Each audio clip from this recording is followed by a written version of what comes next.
tinokuchingamidzai kuchechi yeChrist Embassy yepaMhepo yatinoita muchishona. Iko zvino hapachina chikonzero chokupedza svondo rose usina kupinda chechi, nokuti painopindwa unenge usipo, kuda wakanga uri kubasa pakaenda vamwe kuchechi, kuda wakanga uri parwendo, kuda chechi yeChrist Embassy haisati yakuwanikwa kwaunogara, kana kuti unofarira hako kudzidza shoko raMwari nechishona. Ino ndiyo yave chechi yako. Chipinda tinamati. Haleluya. Tinosangana zvakare pamunamato wedu weChrist Embassy watinoita paMhepo muchishona, ndichiimba kuti makava nesvondo rakanaka, uye ndichiimba kuti manga muri kufamba nesu pazvidzidzo zvose zverhapsody zvatanga tichikutumirai. Haleluya. Tinokurudzirai kuti musadarikwa nezvidzidzo izvozvi, uye tinokurudzirai kuti munge muchizvipa mukana nenguva yokudzidza shoko raMwari, muchishandisa bhuku iro rerhapsody. Rhapsody rinokubatsirai chiita kuti chikurerutsirai pakudzidza shoko raMwari, chikubatsirai nokutsanangurirai zvimwe zvinogona kunge zvichinetsa, dzimwe nyaya dzamunogona kunge musingakwanisi kuteta moga. Mona bhaibheri ibhuku rakakura, igwaro rakakura. Wakangoritarira kudai kuti ufunge kuti ndicharitanga ndigoripedza rini, zvinogona kunetsa izvozvo. Asi kuti rhapsody rinobva rakutorerai nyaya dziri mubhaibheri idzodzo, richibva rakutokunongerai nokutaridzai ndima dzinobata nyaya dzese idzodzo. Saka uchitoverenga kudaro unenge uchitovhurirwa bhaibheri nzvimbo dzakakosha, ndima dzanga dzichazokutorera makore kuti uzive kuti dzirimo mubhaibheri, dzinobva dzatounzwa kwauri. Haleluya. Ndinokurudzirai kuti muite saizvozvo. Tinoda kutenda Fudzi Kristu nokuda kana wekuti tigone kunamata pamwe chete tichisangana saizvozvi, uye zvikuru sei ndoda watenda nokuda kwebhuku iro rerhapsody. Rinova bhuku riri kubatsira vanhu vakawanda, riri kubatsirawo newe. Ndosaka tiri kusangana newe saizvozvi imhaka yebhuku rerhapsody. Haleluya. Ndoda kubata chidzidzo changu pachidzidzo chatiri kupiwa nerhapsody pazuva ranhasi. Kwanzi gore ravo repamweya, gore ravo raMwari repamweya. Nehemiya yepfumbamwe ndima ye12. Kwanzi masikati makavatungamirira negore, usiku mukavatungamirira neshongwe yemoto yokuvavhenekera nzira yokufamba nayo. Haleluya. Toverenga tsananguro yatinopiwa naMufudzi Kristu ipapo. Kwanzi ndima yatavhura nayo inotirangaridza zvakamboitika kuvana vaIsraeri, zvakaitika kwavari pavakanga vari kubva kuIgipita. Tinozviverenga muna Exodho 13 ndima ye21 kusvika pandima ye22. Inoti vana ava vaifamba vakaputirwa nemhepo yavo voga. Mhepo iyi ndiyo yavakafamba nayo murenje, vakaita makore 40 vachifamba nayo kudai. Haleluya. Nehemiya anotaurawo pamusoro pemhepo iyi. Yakanga iri mhepo inofefetera zvikuru. Nehemiya yepfumbamwe ndima ye20 kusvika pa21 chete inoti, kwamakore 40 makavatungamirira murenje, hapana chavaishaya, hanzu dzavo hadzina kusakara, makumbo avo haana kuzvimba. Haleluya. Saka tinotsanangurirwa kuti vana vaIsraeri pavakanga vari kufamba murenje, kwanzi vakanga vachifamba vakaputirwa nemhepo yavo yoga. Sei tichiti vanga vakaputirwa nemhepo yavo yoga? Inyaya yekuti zvinhu zvaisanganikwa nazvo nevanhu murenje zvaisabata vanhu. Murenje munopisa, asi vana vaIsraeri vanga vasingatsvi. Manheru murenje munotonhora, asi vana vaIsraeri vanga vasingatonhorwi. Kwai vaifamba negore raivadzivirira kuzuva masikati ese. Murenje munenge musitomborina makore kazhinji kacho. Saka asi ivo vaiva negore ravaifamba naro, raivapa mumvuri vachifamba muzuva imomo. Saka vanga vasingatsvi. manheru nokuti murenje usiku munenge muchitonhora chaizvo. Usiku kwaye vaitungamirirwa neshongwe yemoto. Paingoita ziviri remoto raivatungamirira richivadziisa. Saka manheru vaidzigwa. Nyange vari panzvimbo imwe chete, kwaye viviri remoto iroro raingomira pamusasa wavo, pakati pomusasa wavo richitovadzisa. Saka vanga vachigara vane mbaura yavo yaitovadzisa vose nouwandu hwavo kudaro. Haleluya. Asi wakanga asiri muboka ravo, ari kunze uko, asiri muIsraeri, wainge achitsva kana kuti achitonhorwa, ivo vasina zvose izvozvo. Zvikanzi mumakore ese iwayayo hapana wakazvimba makumbo, hanzu dzavo hadzina kubvarwa. Kureva kuti vanga vari, nokuti kana uchingofamba mumhepo inofambwa navamwe, hanzu dzinofanira kubvaruka.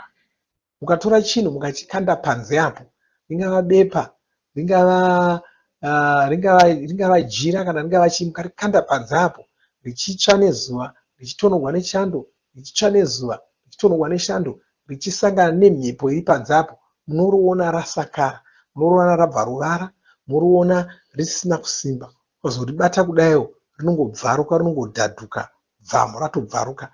Chii chiri kuitika? Ndo zvinoitika kana chinhu chiri mumhepo panze apo. Asi ivo kwaye hanzu dzavo hadzina kutombobvaruka, tsoka dzavo hadzina kutombozvimba. Kana kurwara hapana wakarwara, hapana wakaita ndonda pakati pavo. Imhaka yei? Vanga vane mhepo yavo vega. Deno vaifema mhepo yaifemwa navamwe, vaibatawo zvirwere zvaibatwa navamwe. Deno vaifamba vari mumhepo yaifambwa navamwe, hanzu dzavo dzaibvarukawo, nokuti ndo zvinoitika kana chinhu chiri panze pamhepo apo. Chinotobvaruka chete.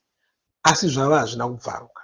Makore 40, makamboona mucheka kana kuti jira rinogara makore 40 rakanikwa panze apo rikasasakara, rikasabva ruvara, rikasabvaruka, rikasaryika rega. Asi kwavari hazvina kuitika. Ndosaka tichiti vanga vari vakafamba vakapoteredzwa nemhepo yavo yega. Haleluya. Kwanzi Ishe havasati vashanduka. Mwari Baba vane rudo rukuru. Vana vaIsraeri havasi ivo voga vakangofarira, vanotifarirawo nesu nhasi, vachitotifarira kudarika zvavakaita vana vaIsraeri ava. Kudai iwe wakazvarwa kechipiri, apa ndipo pawakazvarirwa munzvimbo yevamwari, ndipo pawakazvarirwa mugore raMwari. Gore iri riri mumweya, ndiro rinonzi mweya mutsvene. Saka ivo wava kugara panzvimbo pana Mwari. Mhepo yawava kufema imhepo yevaMwari. Haleluya. Saka usingafaniri kubatwa nechirwere chero dzihwa chairo usati kuri kutonhora mazuva ano, saka ndinofanira kubatadzirwa tose. Ndosaka uchizobatadzirwa, nokuti wagamuchira, wabvuma kuti ubatwe nedzihwa. Ramba iti handibatwi nedzihwa, handiti chikosoro. Ramba, chero ukakosora, ramba. Haleluya. Kana zvikaita kuti dzihwa rauya, ukaramba uchitaura uchiramba uchiti ina handibatwi nedzihwa, ndokutoti ritoenda nokukasira. Haleluya. Ndokutoti ritobva richitotiza. Saka unofanira kunzwisisa izvozvo. Kwaiva wava kugara panzvimbo yaMwari, wava kufema mhepo yevaMwari. Imhepo ine mufaro. Mairi ndimo maunochengetwa uri, uchichengetwa naMwari pachavo. Saka zvinhu zvenyika ino hazvigoni kukukanganisa, wazorora chose. Haleluya. Saka unofanira kutaura uchiti ini ndazorora chose, handina chinondinetsa. Famba uchitaura kudaro, vanhu vangati unodada, asi uri kutongorevawo chokwadi. Ini handina chinondinetsa. Vaudze kudaro. Iti ini handirwari. Taura uchidaro. Iti ini handikundikani, handikurirwi. Taura uchidaro. Iti ini handisi murombo, ndiri mufumi. Taura uchidaro. Haleluya. Ndokuti ufumi hwacho huuye. Taura mashoko anodana ufumi, anodana utano hwakanaka, mashoko anodzingira zvirwere kure. Iwayo ndo mashoko anodzingira zvirwere kure, anodzingira urombo kure. Kwai asi kune vasiri kurarama mumhepo iyi Vanhu ava ndivo vanogara vachigumbuka, vachiita hasha, vachiodzwa mwoyo, vachishungurudzwa, pasina kana chinhu chavo chiri kufamba zvakanaka pane ivavo. Kwai asi iwo wakazvarirwa muna muponesi. Muna muponesi umu ndimo mawava kugara. Saka unogara wakafara, zvinhu zvose zvichikufambira zvakanaka. Mwari vava kugara mukati mako, vava kugara newe, uye pavari ndipo paunogara iwe. Saka wava munhu anofarirwa, hauchamboiti semunhu ari munyika ine nhamo. Saka gara uchiziva izvi. Zvinhu zvinogona hazvo kunge zvisiri kufamba zvakanaka, panyika panogona kunge paine njodzi, asi iwe unenge uine rugare, wakachengetedzeka nokuti unogara mavari. Haleluya! Ndiwo upenyu hwauri kurarama. Taura semunhu akurarama upenyu uhu. Taura semufumi. Taura semunhu asingarwari. Taura mashoko anodzingira zvirwere kure, anodzingira nhamo kure. Taura mashoko akaita saiwayo. Izvozvo zvinhu zvakakosha zvaunofanira kuita. Haleluya! Tingopupura mashoko atakapiwa pano.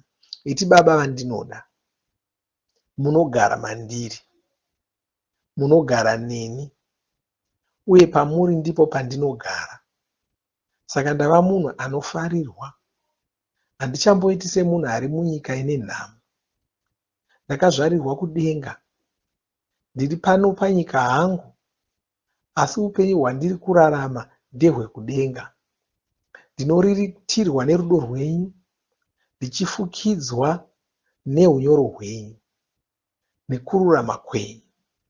Haleluya! Wana nguva yekungotenda Mwari pamusoro pezvavakatiitira, zvatakaitirwa naIshe Jesu izvozvi. Ngatinamatei. Malebo shanda karamaya. Labrozedoga bara gransi alistraki bragonde. Vetromi agazilia mantre kopi grosh alistraki bragonde. Aprato gabiria cancelotri bashe grons alistraki abragonde. Makote maziga branca, makote maziga biasia, makote maziga. Urabashaka bala gracia. Baba ndinokutenda inokurumbidzai. Ndinopambiri kuzita renyu. Ndinokutenda inoda kurudo rwenyu. Ndinokutenda inoda kweshoko renyu.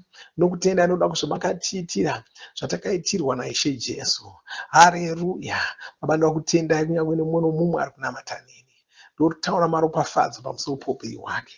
Ndinodzingira zvirwere kure naye. Ndinozvidzinga kubva pamuviri wake, ndinozvidzinga kubva muupenyu hwake, muzita namambo Jesu. Ndichirayira utano hwakanaka, ndichirayira kuporeswa kwenyama yake nezita ramambo Jesu. Baba ndinokutendai uye ndinopupura iko zvino ndichiti mumwe nomumwe anonamata neni kudai anorarama mumhepo yaMwari, mugore raMwari, mumweya mutsvene, muzita ramambo Jesu. Hapana chinogona kumukanganisa nezita raJesu. Ndinokutendai nokurumbidzai. Haleluya! Amen. Haleluya! Asati tapedza toda kuwana nguva yokuti timborumbidza Mwari tichivatenda. Uye kana usina kuzvarwa patsva, toda kuzonamata newe chikubatsira kuti uponeso upindewo mugore ratanga tichitaura nezvaro irori. Haleluya! Mwari wakuropafadzei. Amen.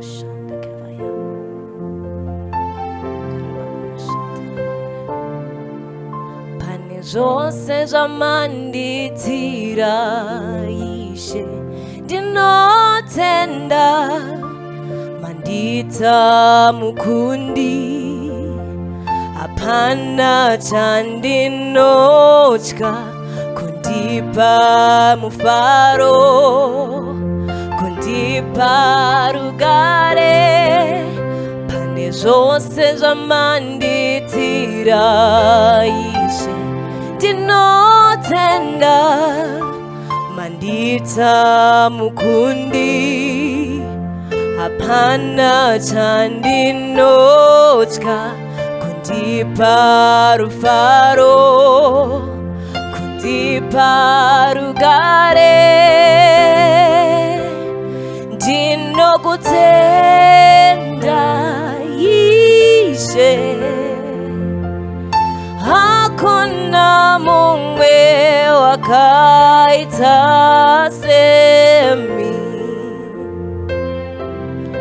ndinokutenda Ishe, hakuna mumwe wakaita semi.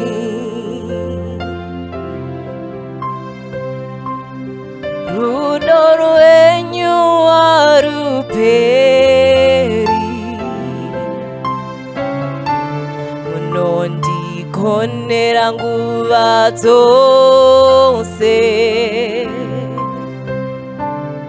Rudo rwenyu haruperi,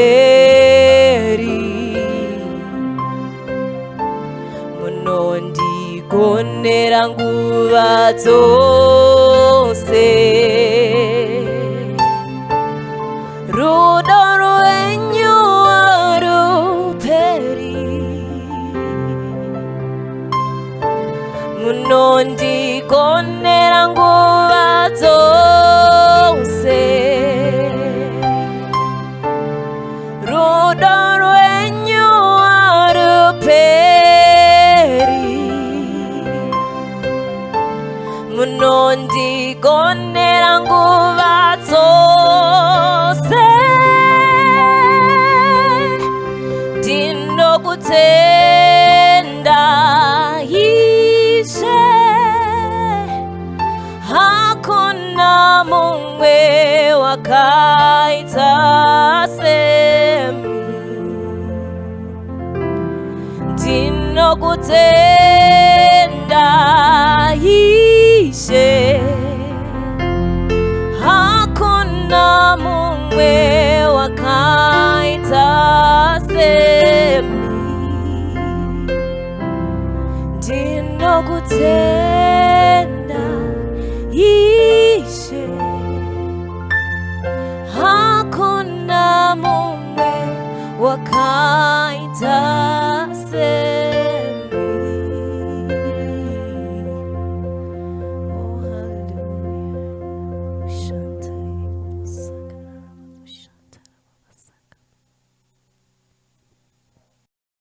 Tinovimba makomborerwa nemunamato wesvondo rino. Kana manga musati mazvarwa patsva, namatai mumashure mangu, muchidudza, muchirevesa. Taurai muchiti, Mwari vari kudenga, ndinouya kwamuri, ndinokoka Jesu kuti vapinde mumwoyo mangu. Ndinokumbira kuti Jesu vatonge upenyu hwangu. Ndinopupura kuti Jesu ndivo vavaishe wangu. Saka ndinogamuchira upenyu usingaperi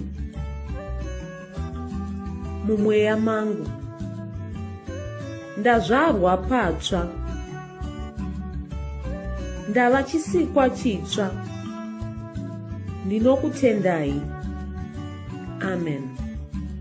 Makorokoto mazvarwa patsva, tinokugamuchirai muchechi yeChrist Embassy. Titumirei zita renyu nekwamunogara. Munogona kutumira iri SMS kana WhatsApp pa 0772 215 kana kutuma tsamba pa shonaror@gmail.com.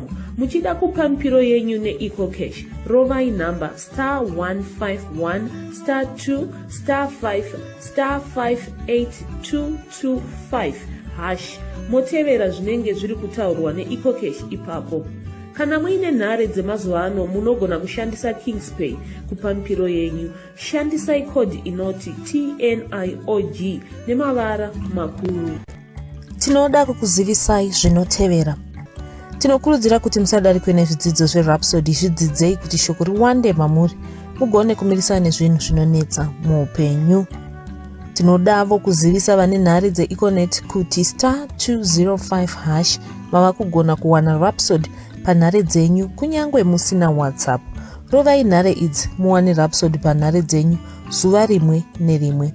Munorova *205#, mosarudza daily devotional. Subscribe, shona Rhapsody muchishona. Munamato uno munoubata pa WhatsApp, pa radio, pa YouTube panoti Shona Online Church. www.ce-shonachurch.org nepavccc.rhapsodyofrealities.org. Tinokumbira mutizivise kana muri kutibata pane imwe yenzvimbo idzi. Kana pari paindaneti munogona kunyoresa muchitipa zita renyu.